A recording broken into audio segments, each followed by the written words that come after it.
இரணியாட்சன்னு ஒரு அசுரன் என்ன பண்ணுறான், பூமியை பாயா சுருட்டி கொண்டு போய் கடலுக்குள்ளே ஒளிச்சு வச்சுட்டான். இது கதையில் இருக்கு. அப்படி இதை நான் நடத்துகிறேன். ஒரு பையன் ஏஞ்சி கேட்குறான், சார் பூமியையே பாயா சுருட்டி விட்டாங்கிறீங்களே, எங்கே நின்றுக்கிட்டு சுருட்டினான்னு கேட்குறேன். இதுக்கு யாராவது பதில் சொல்ல முடியுமா? எங்கே இப்போ இந்த துணியை சுருட்டணும், இந்த பேப்பரை சுருட்டணும்னா கீழே நின்று தானங்க சுருட்டணும். நீ தான் பூமியை பூரா சுருட்டி விட்டாருக்கிறீங்கள, எங்கே நின்றுக்கிட்டு சுருட்டினாரு? எனக்கு பதில் தெரியல. மரியாதையாக சொல்லணும்னா என்ன சொல்லணும்? தெரியலடான்னு சொல்லணும். தெரியலேன்னு சொன்னால் அவன் விட மாட்டான். இதெல்லாம் தெரியாமல் எதுக்கு வாத்தியார் வேலைக்கு வந்தேன்னு கேட்பான். அதுக்கு பயந்துக்கிட்டு நான் என்ன பண்ணுறேன், அவனை குற்றவாளி ஆக்கலாம் அப்படின்னு நினச்சிக்கிட்டு, அது சரி அது இருக்கட்டும், சுருட்டினது அப்புறம் இருக்கட்டும், நேற்று ஒரு பாட்டு மனப்பாடம் பண்ண சொன்னேன், நான் பண்ணிட்டியாடான்னு கேட்டேன்.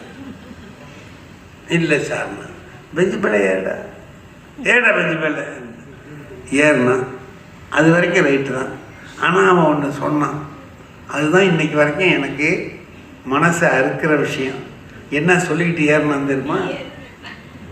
நம்ம தலை விதியை பற்றியாடா, நம்மளுக்கு பதில் தெரியலன்னாலும் நம்ம தான் பெஞ்சு மேலே ஏறணும்.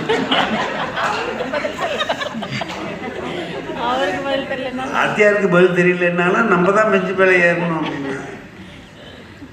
இப்போ இந்த பையன் அவன் சொன்னதில் தப்பு இருக்கா சார்? அவன் பாட்டு மனப்பாடம் பண்ணலைங்கிறதுக்காக இப்போ நான் பெஞ்சு மேலே ஏற்றினேன். எனக்கு பதில் தெரியாத கேள்வி அவன் கேட்டுவிட்டான், அதுக்காக தானே நான் அவனை ஏற்றினேன். நல்ல யோசனை பண்ணி பாருங்க. அந்த நாளில் பிள்ளைகள் எப்படி இருந்தால், ஆசிரியர் எப்படி இருந்தால். எனக்கு ஒரு ஆசிரியர் இருந்தார்,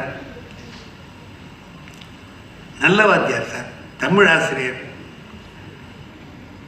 10வது 11வது வகுப்புகளில் இருந்தார். அவர் நல்ல வாத்தியார். அவர் சைவர். அவர் மாமிசமெல்லாம் சாப்பிட மாட்டார். அது அவர் இஷ்டம், சாப்பிடலாம் சாப்பிடாம இருக்கலாம். நம்ம சாப்பிட்றத அவர் குத்தம்னு சொல்லக்கூடாது இல்லை. ஆனால் அவர் என்ன செய்வார் தெரியுமா? கேள்வி கேட்பார் சார். பதில் சொல்கிறது நம்ம தப்பாக சொன்னோம்னா அதெல்லாம் கேட்கணும். ஏன்டா படிக்கலை, நேற்று சொல்லி கொடுத்தது தானே, ஏன் இன்னைக்கு படிக்கலை கூட இல்லை, அதை கேட்க மாட்டார். என்ன சாப்பிட்டேன்னு கேட்பார். என்ன செய்வான்? அங்கே நாகூரில் எப்படின்னா